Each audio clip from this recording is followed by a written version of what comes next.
Welcome to my channel code story with Mike. तो आज अपने बाइनरी ट्री के प्लेलिस्ट का वीडियो नंबर 43 करने जा रहे हैं। LeetCode number 988 medium marked है बट एक्चुअली में काफ़ी इजी है। डीएफएस बीएफएस दोनों से हम लोग बना के देखेंगे इसको, ठीक है। Smallest string starting from leaf question का नाम है। आपको एक रूट दे रखा होगा और रूट में हर नोड का वैल्यू या तो 0 या तो 1 या तो 2 एंड सो ऑन 25 तक हो सकता है, या तो 0 या तो 1 या तो 2 एंड सो ऑन 25 तक हो सकता है। और ये जो 0 1 2 है ना, ये एक्चुअली में लेटर्स को रिप्रेजेंट कर रहे हैं।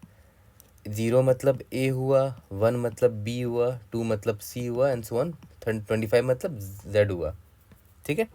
Return the lexicographically smallest string that starts at a leaf of this tree and ends at the root, ठीक है। और लेक्सिकोग्राफिकली स्मॉलर मतलब क्या हुआ, जो डिक्शनरी में सबसे पहले आता हो।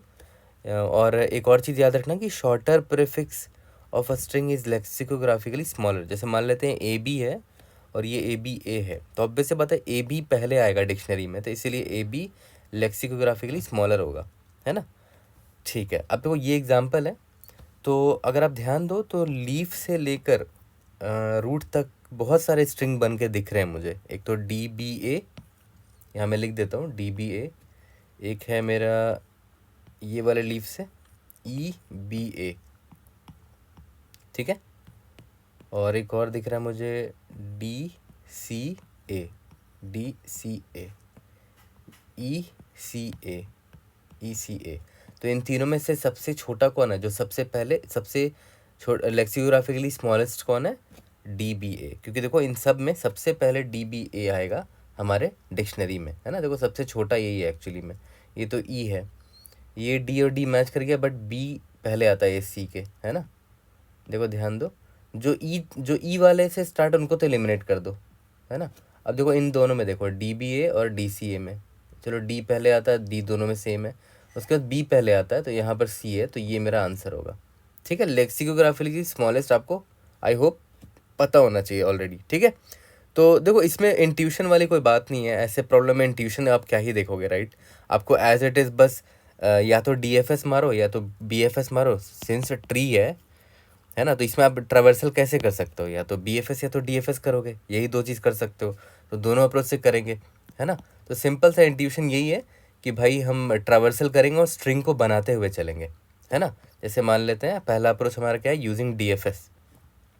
तो देखो क्वेश्चन में क्या बोला था कि root to leaf, sorry tree, ये जो लीफ है ना, लीफ से रूट तक का स्ट्रिंग बनाना है आपको। मतलब डी बी ए, मतलब पहले ये करेक्टर आना चाहिए, उसके बाद ये, उसके बाद ये, ठीक है। तो कोई दिक्कत नहीं है, आप या तो ऐसा करो कि ऊपर आप देखो ट्रावर्सल तो आप यहीं से करोगे ना, स्टार्ट तो आप यहीं से करोगे डी एफ एस, ठीक है।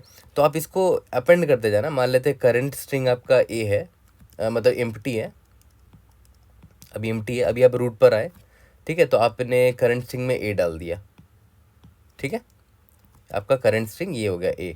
अब जब आप यहाँ पर आओगे तो कोई बात नहीं, ए के बाद बी मत जोड़ना, ए के पहले बी जोड़ देना, है ना। क्योंकि ऑब्वियस सी बात है लीफ टू रूट चाहिए ना, मतलब रिवर्स ऑर्डर में आपको स्ट्रिंग चाहिए। तो पहले जब ए था, उसके बाद जब बी आया तो देखो बी को मैंने पहले अपेंड कर दिया, है ना। उसके बाद जब दोबारा आप यहाँ डी पर आओगे तो डी को पहले अपेंड कर देना, फिर बी, फिर ए, फिर देखो रूट लीफ टू रूट का स्ट्रिंग बन गया मेरा यहाँ पर, है ना, डी बी ए बन गया, ठीक है। यहाँ तक क्लियर है, ओके। तो ये तो समझ में आ गया। या तो एक और चीज़ कर सकते थे कि रूट टू लीफ स्ट्रिंग बना लो ए बी डी, लेकिन बाद में इसका रिवर्स कर देना, बट इतना झंझट क्यों लोगे। आप रूट टू लीफ स्ट्रिंग बनाते हुए चलो और अपेंड करते हुए चलो यहाँ लेफ्ट साइड में, है ना। पहले ए आया, उसके बाद बी आया, उसके बाद डी आया, है ना। तो इस तरह अपेंड करते हुए चलो ताकि आपको लीफ टू रूट स्ट्रिंग मिल जाए लास्ट में आपको, है ना। फिर बाद में एक ग्लोबल वेरिएबल रख लेना रिजल्ट नाम का।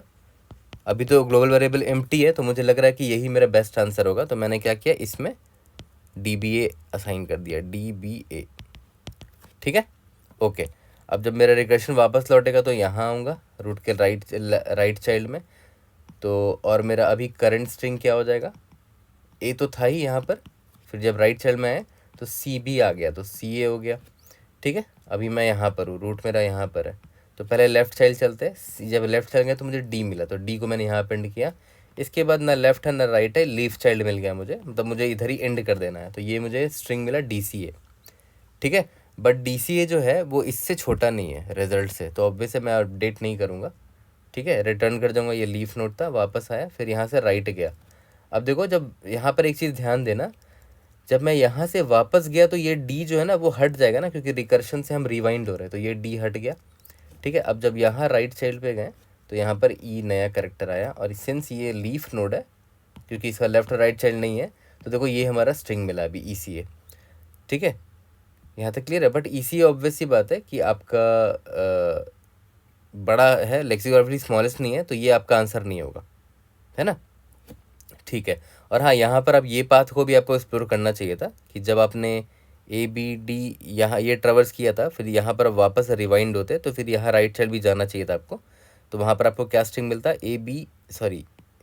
EBA मिल जाता ना। बट ये भी देखो रिजल्ट से बड़ा ही है, तो इसको मैं अपडेट नहीं करता, है ना।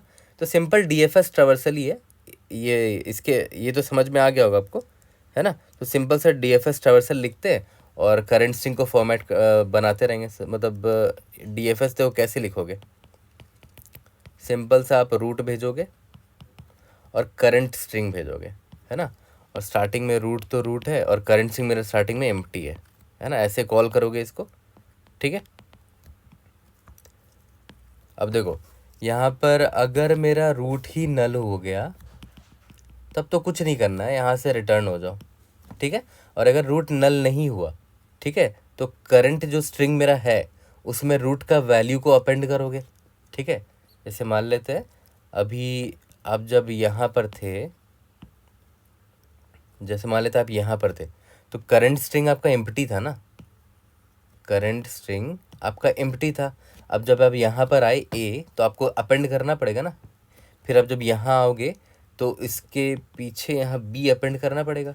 ठीक है, तो देखो इसको अपेंड कैसे करूँगा, सिंस देखो अब ध्यान देना कि हमारा जो नोड है ना, नोड में ABCD नहीं लिखा हुआ है, नोड में एक्चुअली में यहाँ 0 लिखा हुआ था, यहाँ 1 लिखा हुआ था, यहाँ पर 0 1 2 3 लिखा हुआ था, है ना। एक्चुअली में ऐसे लिखा होगा, है ना, इनपुट कुछ ऐसा होगा 0 1 2 3 एंड सो ऑन। ठीक है, बट उसको हम कैरेक्टर में बहुत इजीली कन्वर्ट कर सकते हैं आराम से। करंट इज इक्वल टू जो भी आपका करंट कैरेक्टर है, मान लेते हैं रूट का वैल्यू ऐसे निकालोगे ना, रूट का वैल्यू अभी देखो ये मैंने क्या बोला, ये इंटीजर है ना, इसकी वैल्यू 0 से 25 तक होगी। इसमें अगर A प्लस कर दोगे ना तो ये आपका कैरेक्टर में कन्वर्ट हो जाता है। ठीक है, रूट का वैल्यू में प्लस A कर दो, यहाँ पर आप कैर लगा दो तो ये कैरेक्टर में कन्वर्ट हो जाएगा।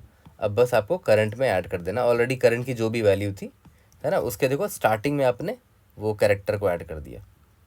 ठीक है, यहाँ तक क्लियर हो गया। उसके बाद कुछ नहीं है, बस यहाँ पर चेक कर लो कि अगर रूट इज ए लीफ, अगर रूट लीफ नोड है मतलब आप लास्ट नोड पर पहुँच चुके हो, तो यहाँ पर चेक कर लो कि अगर आपका रिजल्ट अभी तक आपने निकाला ही नहीं है, रिजल्ट मतलब खाली है, या फिर जो रिजल्ट ऑलरेडी आपने निकाल रखा है वो बड़ा है मेरे करंट स्ट्रिंग से, तो मैं अपडेट कर दूंगा रिजल्ट को करंट से।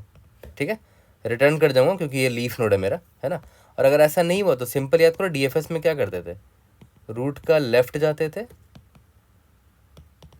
और DFS में क्या करते थे, रूट का राइट जाते थे, एज सिंपल एज दैट। ठीक है, तो DFS का कोड तो बहुत सिंपल है, तो जल्दी से इसको कोड करते हैं, उसके बाद हम लोग अपने BFS में आ जाएंगे। करते हैं, सबसे पहले अपने DFS से बना लेते हैं ना। तो मैंने क्या बोला था, ग्लोबल में एक रिजल्ट नाम का स्ट्रिंग रख लेंगे एम्प्टी, और इसी को अपडेट करते हुए चलेंगे, है ना। सिंपल हम क्या करेंगे, अपना DFS कॉल करेंगे, उसमें रूट भेज देंगे और करंट स्ट्रिंग मेरा एम्प्टी होगा, राइट। ठीक है, और लास्ट में रिटर्न रिजल्ट कर देंगे। ठीक है, तो चलो DFS अपना लिखते हैं, void DFS tree node asterisk root, current string मेरा ये है, if root is equal to null अगर हो गया, जिसको आप ऐसे भी लिख सकते हो, इफ़ नॉट ऑफ रूट अगर है मतलब रूट पक्का नल है। ठीक है, रूट रिटर्न कर दो ऐसे केस में। ठीक है, और अगर ऐसा नहीं है तो करंट इज इक्वल टू क्या करना था, करंट रूट का जो वैल्यू है उसमें A ऐड कर दोगे तो वो कैरेक्टर में कन्वर्ट हो जाएगा। ठीक है, और यहाँ पर करंट में उसको ऐड कर दिया। ठीक है, तो देखो करंट में ये हमारा लेटेस्ट स्ट्रिंग, करंट स्ट्रिंग मेरा बन जाएगा ये। और मैं यहाँ बस चेक कर लूँगा कि क्या रूट का लेफ्ट नल है एंड क्या रूट का राइट भी नल है। अगर ऐसा है तो हम लीफ पर पहुँच चुके हैं। अब बस हमें यहाँ ये चेक करना है कि अगर मेरा रिजल्ट एम्प्टी हुआ या फिर रिजल्ट जो है वो ग्रेटर देन करंट स्ट्रिंग है, तो अपडेट कर दूंगा result is equal to current. ठीक है, और यहाँ पर रिटर्न कर दूंगा क्योंकि अब लीफ नोड पर हम पहुँच चुके हैं, तो हम यहाँ से रिटर्न कर देना है। अगर ऐसा नहीं है तो DFS कॉल करो रूट के लेफ्ट के लिए और DFS कॉल कर दो रूट के राइट के लिए। ठीक है, यहाँ तक क्लियर है। इसको डायरेक्टली सबमिट करके देख लेते हैं। और अगर आप नोटिस करो तो इसका टाइम कॉम्प्लेक्सिटी भी काफ़ी सिंपल है। देखो हम सारे नोड्स को एक बार विजिट कर रहे हैं, तो time complexity O of n होना चाहिए, जहाँ पर n क्या है, टोटल नंबर ऑफ नोड्स है। बट अगर आप एक चीज़ ध्यान दो तो इसको हमें इग्नोर नहीं करना चाहिए। यहाँ अगर आप नोटिस करोगे तो करंट पे देखो, करंट कॉपी तो हो रही है वापस से, लेकिन एक और कैरेक्टर अपेंड भी हो रहा है ना इनिशियल में, तो ये खुद में ही टाइम कॉम्प्लेक्सिटी लेगा O ऑफ लेंथ ऑफ जो भी करंट का है। ठीक है, बट वर्स्ट केस में करंट का लेंथ n हो सकता है ना, तो देखो O ऑफ n यहाँ पर भी लग रहा है। ठीक है, तो अगर आप इसको सिर्फ इग्नोर कर देते हो इसका टाइम कॉम्प्लेक्सिटी, बट कि आपको करना नहीं चाहिए, इंटरव्यू में आप बता देना कि you are taking time complexity of this या फिर you are ignoring time complexity of this. हर चीज़ इंटरव्यूअर को बताना।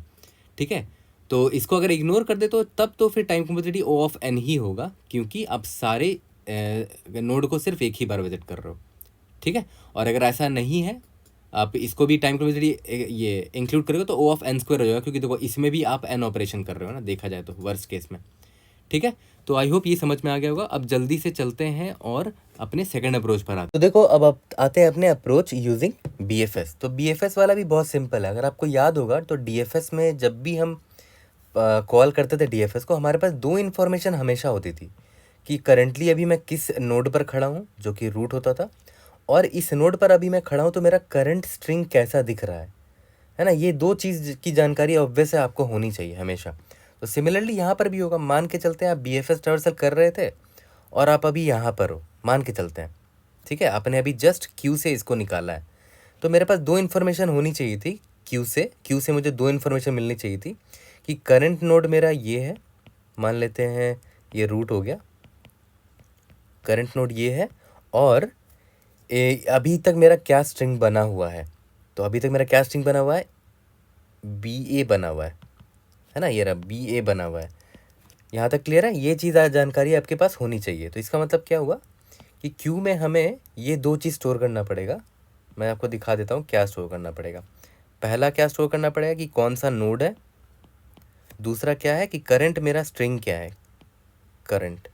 ठीक है, तो अब वैसे स्टार्ट करने के लिए हमें सबसे पहले वाले नोड को डालना पड़ेगा। सबसे पहले वाला नोड क्या है, मेरा रूट है ना। तो मैं इनको इंटीजर में ही कन्वर्ट कर देता हूँ। A मतलब 0 हुआ, मतलब इनपुट में क्योंकि इंटीजर ही दिया रहेगा,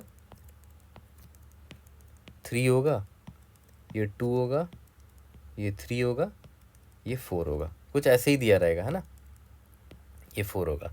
ओके, तो अब मुझे इसको कन्वर्ट कर लेंगे। मतलब अभी ये 0 लिखा हुआ है, बट इसको मैं कैरेक्टर में कन्वर्ट कर लूँगा कि 0 मतलब A होता है, 1 मतलब B होता है, एंड सो ऑन। कैसे कन्वर्ट करते थे याद करो। जो भी आपका ये है रूट का वैल्यू है, मान लेते हैं 0 है, उसमें A को कन्वर्ट कर देना, सॉरी A में A ऐड कर देना और यहाँ पर कैरेक्टर लगा देना, तो ये कन्वर्ट हो जाएगा कैरेक्टर में। ठीक है, यहाँ तक क्लियर है। ओके, ये सब तो आपको ऑलरेडी पता होगा। अब देखो मैं, ये मेरा Q है, Q में सबसे पहले मुझे डालना पड़ेगा कि रूट क्या है। ठीक है, मुझे दो जानकारी चाहिए होती है कि अभी मैं किस नोड पर खड़ा हूँ और यहाँ पर मेरा करंट स्ट्रिंग का वैल्यू क्या है। तो देखो ध्यान देना, अभी जो मेरा रूट पर खड़ा हूँ तो मेरा करंट स्ट्रिंग का वैल्यू क्या हो जाएगा। 0 मतलब क्या होता था याद करो, कैरेक्टर जो भी रूट का वैल्यू है ना, जो भी रूट का वैल्यू है उसमें A ऐड कर दो तो कैरेक्टर मिल जाएगा मुझे। ठीक है, कैरेक्टर मिल गया मुझे, यानी कि इससे मुझे मिल गया कि हाँ भाई ये A है। बट अभी मुझे इसको स्ट्रिंग में कन्वर्ट करना है ना, मुझे बताना पड़ेगा ना कि ये स्ट्रिंग है A। अभी तक मेरा करंट स्ट्रिंग A है, तो बट ये तो मुझे अभी कैरेक्टर मिला है ना, मुझे तो अभी ये कैरेक्टर मिला है तो मुझे इसको स्ट्रिंग में कन्वर्ट करना पड़ेगा। तो इसको स्ट्रिंग में आप आराम से कर सकते हो, मतलब एक स्ट्रिंग बना लो, स्ट्रिंग जिसका लेंथ क्या है 1 है, ऑब्वियस सी बात है, पहला कैरेक्टर है ये, ठीक है। और कैरेक्टर कौन सा है, ये है ना। यहाँ पर इसको सी एच में स्टोर कर लो, C H is equal to, मतलब कैरेक्टर इज इक्वल टू, यहाँ पर 1 स्ट्रिंग है, स्ट्रिंग का लेंथ क्या है 1 है, और कैरेक्टर है सी एच, मतलब आप ऐसे भी एक छोटा सा स्ट्रिंग बना सकते हो, ठीक है। तो इससे क्या होगा, सी एच की वैल्यू क्या थी, ए थी ना, तो एक स्ट्रिंग बन जाएगा ऐसा, ओके। तो यहाँ पर मैंने डाल दिया, ए को डाल दिया कि करंट स्ट्रिंग मेरा ये है ना। याद करो 0 का मतलब कुछ नहीं, ए होता है, ठीक है। अब मैंने पुश कर दिया, अब मैं देखो इसको पॉप करूँगा, ठीक है। तो जैसे ही मैंने पॉप किया मुझे पता चला कि मैं रूट नोड पर हूँ, है ना, और इसका कैरेक्टर क्या है, ए है, ठीक है। इसका कैरेक्टर ए है। तो क्या ये लीफ नोड है, नहीं ये लीफ नोड नहीं है, मतलब अभी ये मेरा पूरा स्ट्रिंग बना नहीं है। अगर ये लीफ नोड नहीं है तो इसका लेफ़्ट और राइट चाइल्ड को मैं डाल दूंगा। तो देखो इसका लेफ़्ट चाइल्ड कौन है, इस रूट का 1, और राइट चाइल्ड है 2। तो पहले जब मैं लेफ़्ट चाइल्ड डालूँगा तो ये 1 हो जाएगा, ठीक है। यहाँ पर रूट की जगह मुझे 0 लिख देना चाहिए था, ठीक है। लेफ़्ट चाइल्ड 1 है, और स्ट्रिंग क्या बना वो देखते हैं। देखो करंट स्ट्रिंग रूट से मुझे ए मिला था ना, रूट बोले तो जो 1 था मेरा, है ना, ये वाला 0, सॉरी, जो रूट था मेरा, मुझे उससे स्ट्रिंग ए मिला था, है ना। अब उसमें मुझे क्या प्लस करना है वो देखो, और जो लेफ़्ट नोड है 1, है ना, 1 में कौन सा वैल्यू है, ऑब्वियस सी बात है 1 को सबसे पहले मैं किस में कन्वर्ट करूँगा, ए में, ए से कन्वर्ट करूँगा, ए से ए में ऐड करूँगा तो ये कैरेक्टर में कन्वर्ट हो जाएगा, मुझे मिल जाएगा ये बी मिल जाएगा ना, ठीक है, बी मिल जाएगा। और फिर मुझे इसको स्ट्रिंग में कन्वर्ट करना है, देखो इससे कैरेक्टर मिला है मुझे। अब इसको स्ट्रिंग में कन्वर्ट करने के लिए क्या करोगे, स्ट्रिंग ऑफ लेंथ 1 और ये जो भी कैरेक्टर है बी, तो मुझे एक स्ट्रिंग मिल जाएगा, है ना। और मुझे स्ट्रिंग को कुछ नहीं करना, यहाँ पर अपेंड कर देना है, बी प्लस ए करेंगे तो क्या हो जाएगा, मेरा बन जाएगा बी ए बन जाएगा। तो देखो अब मेरे पास दो एक इन्फॉर्मेशन क्या आ गई कि इस नोड पर अगर मैं खड़ा रहूँगा तो मेरा मेरा जो स्ट्रिंग होगा ना, ये बी है एक्चुअली में, स्ट्रिंग होगा ना वो बी ए होगा। और सही बात है, देखो यहाँ पर बी ए होगा, मैंने बना के दिखा दिया यहाँ पर, है ना। यहाँ तक क्लियर है, ओके। सिमिलरली इसका राइट चाइल्ड भी अपेंड कर देता है, राइट चाइल्ड क्या है 2 है, राइट चाइल्ड है 2। और जब 2 को मैंने डाला तो 2 का अब मुझे कन्वर्ट करना पड़ेगा, कैरेक्टर वैल्यू क्या है नोड का 2 है, उसमें ए ऐड कर दूंगा तो कैरेक्टर में कन्वर्ट हो जाएगा, है ना। तो ये सी बन जाएगा, ठीक है। लेकिन ये तो कैरेक्टर है, मुझे स्ट्रिंग में कन्वर्ट करना है, तो एक लेंथ का स्ट्रिंग बना लो, तो ये स्ट्रिंग बन गया सी, ठीक है। ऑलरेडी रूट का क्या स्ट्रिंग था, सिर्फ ए था ना, मैंने सी उस पर अपेंड कर दिया तो यहाँ पर सी आ गया। तो देखो सी ए बन गया ना, सी ए, देखो ये सी है ना, तो देखो सी ए बन गया, ठीक है। सिमिलरली जब आप इस 1 को पॉप करोगे यहाँ पर, ठीक है, अब इस 1 को मैं पॉप किया, ये मेरा नोड है, पॉप किया मैंने, और मेरा करंट स्ट्रिंग देखो बी ए है। तो पहले तो ये चेक कर लो कि क्या ये 1 नोड लीफ नोड है, नहीं लीफ नोड नहीं है, मतलब अभी तक मुझे पूरा स्ट्रिंग नहीं मिला है रूट टू लीफ, है ना, ठीक है। तो मुझे ऑब्वियसली बात है 1 का लेफ्ट और राइट चाइल्ड डालना पड़ेगा। तो 1 का लेफ्ट चाइल्ड देखो क्या है, ये 3 है ना, तो यहाँ पर मैं डाल देता हूँ 1 का लेफ्ट चाइल्ड है मेरा 3, और 3 का मतलब क्या हुआ, देखो 0 मतलब ए होता है, 1 मतलब बी होता है, 2 मतलब सी होता है, 3 मतलब डी होता है ना। तो इसका वैल्यू क्या था, लेफ़्ट चाइल्ड का 3 था, तो मैं इसको कन्वर्ट कैसे करूँगा, कैर ऑफ वैल्यू क्या है 3 है, 3 प्लस कैरेक्टर ए, इससे क्या मिल गया मुझे, 3 मतलब डी मिल गया मुझे, और इसको मुझे स्ट्रिंग में कन्वर्ट करना है, स्ट्रिंग एक लेंथ का इस डी का, तो मुझे ये स्ट्रिंग मिल जाएगा, ठीक है। और यहाँ पर मैं अपेंड कर दूंगा, इसमें डी बी ए हो जाएगा, है ना, ठीक है, ओके। लिख देता हूँ कि क्या बन चुका है, डी बी ए, है ना। अब तो ध्यान दो, पूरा को मैं इरेज करके थोड़ा सा क्लीन कर देता हूँ ताकि कन्फ्यूजन ना हो, है ना। याद करो हमने पॉप किसको किया था, ये मेरा पॉप्ड एलिमेंट था, है ना, 1 कॉमा बी ए, ठीक है। 1 का लेफ्ट चाइल्ड ये था 3, है ना, तो उससे मैंने स्ट्रिंग बना लिया और इसको यहाँ अपेंड कर दिया, तो डी बी ए बन गया। तो लेफ़्ट चाइल्ड डाला और डी बी ए स्ट्रिंग डाल दिया। सिमिलरली इसका राइट चाइल्ड डालूँगा 4, यहाँ पर लिख देता हूँ 4 डालूँगा, और 4 मतलब क्या हुआ, ई होता है ना, तो यहाँ पर आ जाएगा। ऑलरेडी यहाँ पर स्ट्रिंग बी ए बना हुआ था, इसमें मुझे बस ई अपेंड करना है, तो ई बी ए बन जाएगा ये। ठीक है, यहाँ तक क्लियर है। ओके, फिर जब नेक्स्ट इटरेशन मारोगे तो देखो यहाँ पर ध्यान दो, अब इसको पॉप करेंगे, है ना, 2CA को, मतलब इसको आपने पॉप किया, फिर इसके लेफ्ट और राइट चाइल्ड को आप अपेंड कर दोगे। ठीक है, उसके बाद फिर देखो इसको जब पॉप करोगे ना 3DBA, मतलब इस बार मुझे लीफ नोड मिल जाएगा ये वाला। ठीक है, तो जैसे ही मुझे लीफ नोड मिलेगा मैं देख लूँगा कि भाई क्या स्ट्रिंग है, DBA स्ट्रिंग है। फिर रिजल्ट से इसको कंपेयर कर लूँगा कि क्या मेरा रिजल्ट जो है क्या वो खाली है, या फिर रिजल्ट जो है वो ग्रेटर देन मेरा जो करंट स्ट्रिंग है अभी, है ना। अगर ऐसा है तो मैं रिजल्ट को अपडेट कर दूंगा, है ना। तो आपको बस वेट करना है कि जब आपको लीफ नोड मिल जाए। और लीफ नोड कैसे चेक करोगे, इसका लेफ्ट और राइट चाइल्ड एम्प्टी नल होना चाहिए। ठीक है, तो देखा है तो BFS भी काफ़ी सिंपल है। सिंपली हमने क्या किया, बस एक क्यू यूज़ किया है, और जो क्यू है आपका उसमें दो चीज़ें हैं, पेयर ऑफ ट्री नोड है उसका पॉइंटर, और स्ट्रिंग है कि इस नोड पर अगर मैं खड़ा हूँ तो मेरा क्या स्ट्रिंग बन चुका होगा, है ना। ये आपका क्यू हो गया। ठीक है, यहाँ तक क्लियर हो गया। तो जल्दी से चलो इसको भी डायरेक्टली कोड कर लेते हैं, सिंपल सा कोड है। ठीक है, नॉर्मल अपना जो BFS खानदानी टेम्पलेट है उसी से कोड करेंगे, और फिर इसको फिनिश करते हैं। BFS अप्रोच से भी कर देते हैं। तो हमने क्यू ले लिया है, देखो, pair of tree node and string. ठीक है, इसका मतलब क्या है कि करंट नोड में जहाँ खड़ा हूँ वहाँ तक में मेरा कितना स्ट्रिंग बन चुका है वो इसको डिपिक्ट कर रहा होगा, हर एक entry in the Q. Okay, सबसे पहले क्यू में मैं पुश कर देता हूँ। सबसे पहला नोड मेरा रूट होगा, और रूट मेरा सबसे पहला नोड है ना, तो उसका कैरेक्टर मुझे ऐड करना पड़ेगा, और स्ट्रिंग में कन्वर्ट करके ऐड करना पड़ेगा। ठीक है, तो मैंने आपको क्या बोला था कि जो स्ट्रिंग मैं बनाऊंगा उसका लेंथ 1 होगा, क्योंकि एक कैरेक्टर अभी ऐड कर रहा हूँ। और कैरेक्टर कौन सा होगा जिससे मुझे स्ट्रिंग बनाना है, वो मेरा होगा रूट का वैल्यू जो भी है। रूट का वैल्यू तो करेंटली इंटीजर है, तो उसमें ए ऐड कर दोगे तो वो खुद ब खुद कन्वर्ट हो जाएगा। पर कैर भी लगा सकते हो, नहीं भी लगाओगे तो काम चलेगा। ठीक है, मैं लगा देता हूँ यहाँ पर। ओके, तो हमने अभी करंट स्ट्रिंग को पुश कर दिया है। अब फिर वही अपना पुराना BFS का ख़ानदानी टेम्पलेट, जब तक क्यू एम्प्टी नहीं हो जाता तब तक हम इसको प्रोसेस करते रहेंगे, राइट। तो अब याद करो, हर क्यू के हर एक एलिमेंट में दो चीज़ें होती हैं ऑटो। पहला कि कौन सा नोड है, दूसरा कि करंट स्ट्रिंग मेरा क्या है, राइट। तो क्यू डॉट फ्रंट से वो मैं निकाल लूँगा, क्यू डॉट पॉप कर दूंगा उसको।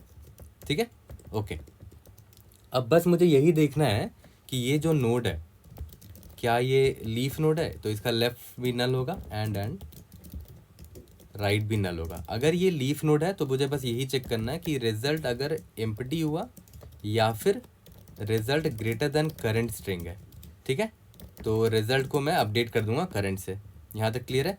इसके बाद तो बहुत सिंपल है कि भाई अगर जो भी मेरा नोड है अभी करंटली, उसका अगर लेफ्ट नल नहीं है, मतलब नोड का left is not equal to null, तो हमें क्या करना पड़ेगा, क्यू डॉट पुश। ठीक है, इसमें दो चीज़ें डालनी पड़ेंगी। पहला कि नोड का लेफ्ट चाइल्ड डालना पड़ेगा। ठीक है, और नोड का लेफ्ट चाइल्ड को अगर हम इंक्लूड करें तो मेरा स्ट्रिंग देख लेते हैं। नोड का लेफ्ट का जो भी वैल्यू है, नोड का लेफ्ट का वैल, ठीक है, उसमें हम ए ऐड कर देंगे तो ये मेरा क्या बन जाएगा, कैरेक्टर। और यहाँ पर मैं कैरेक्टर लगा देता हूँ टाइप कास्ट करने के लिए। ठीक है, तो प्लस जो भी मेरा करंट स्ट्रिंग था मैंने उसमें ऐड कर दिया, तो ये मेरा हो जाएगा लेफ्ट नोड, और उस लेफ्ट नोड तक में जो स्ट्रिंग बन सकता है वो मैंने ऐड कर दिया। ठीक है, सिमिलरली रूट का जो राइट चाइल्ड होगा वो भी ऐड कर देता हूँ। ठीक है, यहाँ पर क्या होगा, राइट, इधर भी क्या होगा, राइट, है ना, और यहाँ पर भी रूट का राइट। ठीक है, और लास्ट में हमें क्या करना है, रिटर्न रिजल्ट। ठीक है, काफ़ी सिंपल था, सबमिट करके देखते हैं। इसका भी time complexity O of n है, क्योंकि हम सारे एलिमेंट को एक ही बार विजिट कर रहे हैं, है ना। स्ट्रिंग रिजल्ट हमने डिफाइन नहीं किया था, सारे नोड्स को एक ही बार आप विजिट कर रहे हो, इसीलिए इसका time complexity O of n है। और space complexity O of n है क्योंकि आपने क्यू लिया है। ठीक है, बट मैं फिर से यहाँ रिपीट कर रहा हूँ, देखो यहाँ पर कैर में कुछ स्ट्रिंग आप एक ये करंट ऐड कर रहे हो, ठीक है, तो इसको बनाने के बाद जो नया स्ट्रिंग बनेगा उसकी वजह से एक time complexity O of N extra add हो रहा है। उसको आप इग्नोर भी कर सकते हो, या तो आप इंटरव्यूअर को बता सकते हो कि दैट यू आर अज्यूमिंग और you are ignoring the time complexity taken by this part, क्योंकि देखो इस करंट में एक कैरेक्टर ऐड हो रहा है तो वो भी एक ओ ऑफ एन टाइम कॉम्प्लेक्सिटी है, ठीक है। हाँ, लेकिन ये अगर current dot push underscore back करते हैं ना वो कैरेक्टर को, आप जो भी नया कैरेक्टर है, तब ये ओ ऑफ वन होता है। बट हम वैसा नहीं कर रहे हैं, हम स्टार्टिंग में अपेंड कर रहे हैं एक नया कैरेक्टर, है ना। ठीक है, तो I hope I was able to help. See you guys in the next video. Thank you.